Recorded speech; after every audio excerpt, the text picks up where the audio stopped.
गणवा बाजा म तुहर पारा म गणवा बाजा म तुहर पारा म बजवा बोजी। डोली में बैठा के तुमला अपन अंगना ले जाबो जी। डोली में बैठा के तुमला अपन अंगना ले जाबो जी। डोली में बैठा के तोला मोरे अंगना ले जाऊँ। डोली में बैठा के तोला मोरे अंगना ले जाऊँ।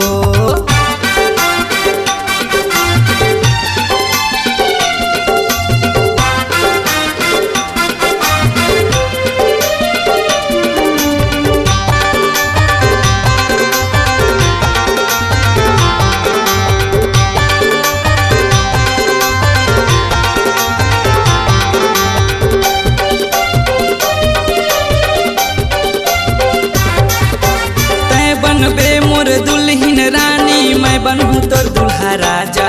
हाँ मैं बनहूँ तोर दुल्हा राजा।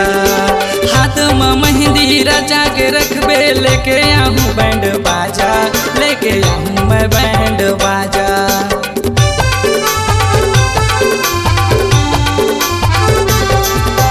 तै बनबे मोर दुल्हन रानी, मैं बनहूँ तोर दुल्हा राजा। हाँ मैं बनहूँ तोर दुल्हा राजा। हाथ में मेहंदी रचा के रखबे, लेके आऊँ बैंड बाजा। हाँ लेके आऊँ बैंड बाजा। गणवा बाजा म तुहर पारा म गणवा बाजा म तुहर पारा म बजवा बोजी। डोली में बैठा के तुमला अपन अंगना ले जाबो जी।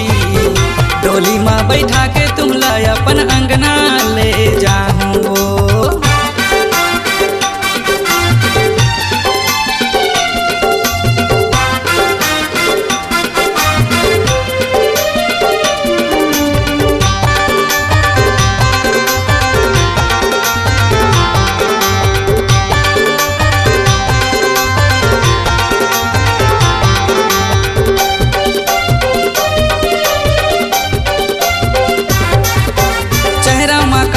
जादू हवा समधिन दिखा थावत भारी छाटी, समधिन दिखा थावत भारी खाटी।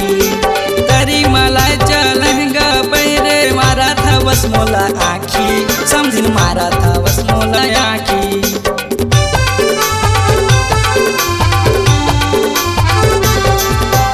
चेहरा मका तोर जादू हवा समधिन दिखा थावत तहा खाटी, समधिन दिखा थावत तहा खाटी।